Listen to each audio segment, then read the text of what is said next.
anni, io mi occupo da qualche anno del laboratorio di serigrafia artistica che è stato aperto da mio padre 50 anni fa, quest'anno facciamo il cinquantenario. Laboratorio che ha lavorato con artisti un po' da tutto il mondo, mio padre è arrivato da Firenze a lavorare a Venezia, prima nella tipografia dei padri armeni all'Isola degli Armeni, dopo si è aperto il suo laboratorio e ha conosciuto alla fine degli anni 60 la serigrafia e ha provato così a sperimentare questo suo laboratorio. Non mi difenderò nei confronti della calcografia perché non è la sede, ma non credo che sia stata la serigrafia a uccidere la grafica d'arte, anzi credo che forse gli abbia dato in qualche modo un aiuto. E certo che mi ritrovo molto nella storia di Albicocco, di quelli che sono stati gli anni, dagli anni 70 agli anni 80, forse inizio anni 90, e dopo insomma un po' il calo di quella che è stata la richiesta di opera grafica, perché sono venuti a mancare gli editori. Venezia, che era una città di gallerie d'arte, le gallerie d'arte sono sparite, i galleristi sono spariti, sono rimasti i luoghi che vengono affittati agli artisti per fare le mostre. Queste sono tolte, togliamone a Venezia forse 3, forse, tutte le altre hanno un po' questa filosofia, per cui è mancato un po'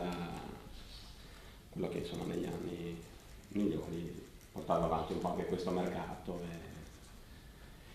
Io ho detto da qualche anno che mi occupo di questo laboratorio, prima mi sono occupato di altro, sempre nell'azienda di famiglia, e ovviamente con le difficoltà del mercato, della grafica d'arte, ho cercato e sto cercando di orientarmi anche verso altri mercati sempre inerenti al fatto di lavorare con gli artisti e di fare edizioni. Mi piacerebbe molto avere la capacità commerciale di cui ha parlato Albicocco, di riuscire a vendere quello che produco, perché sembra una cosa molto bella. Però insomma credo sia una delle strade sia questa, insomma, di cercare, perché non c'è più nessuno che ti commissiona una grafica d'arte, manca l'editore, l'artista già fa fatica a vedere i suoi quadri, sta poter mettersi anche le grafiche, siamo a posto. Per cui oltre a realizzare alcune opere, per fortuna ancora qualcuna commissionata e qualcuna insomma di autocommissionata con amici artisti o con giovani artisti che vogliono un po' cominciare. Ho cercato un po' di spostarmi anche nell'ambito di quelli che sono i workshop, le residenze, per cui il fatto di ospitare o di trovare il modo per vendere questa formula di venire a apprendere la tecnica, realizzare la tua opera grafica, vivendo il laboratorio, così un po' 360 gradi tutti i passaggi, e è quello su cui un po' vorrei adesso per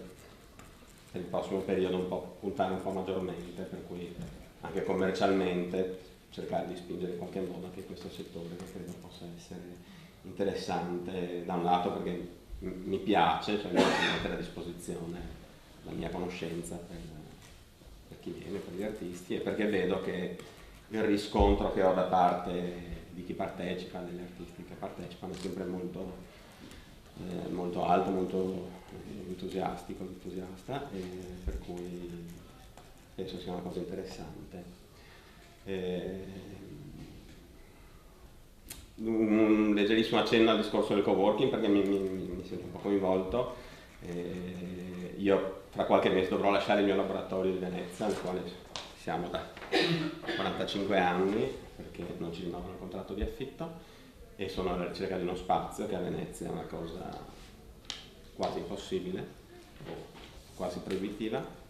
Per cui da qui l'idea anche di dire sarebbe bello trovare uno spazio grande dove mettere dentro più realtà, che non è detto che devono essere legate alla stampa, ma possono essere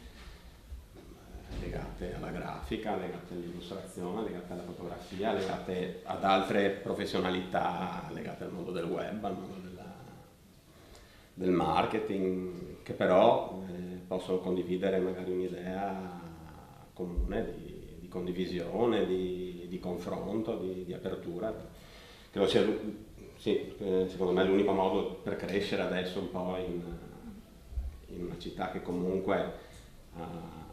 un orientamento al momento molto chiaro, che di liberarsi di certe attività, per cui di puntare su altro, l'idea invece di lottare, di continuare, però forse mettendosi insieme, anche aprendo la mente. Venezia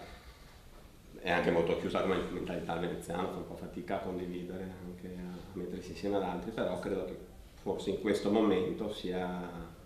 un sentore, un momento buono per pensare di fare questa cosa qua. Speriamo di trovare degli spazi adeguati e trovare l'aiuto anche di qualcuno, insomma, anche solo nel reperimento degli spazi, che è una cosa molto difficile. Grazie.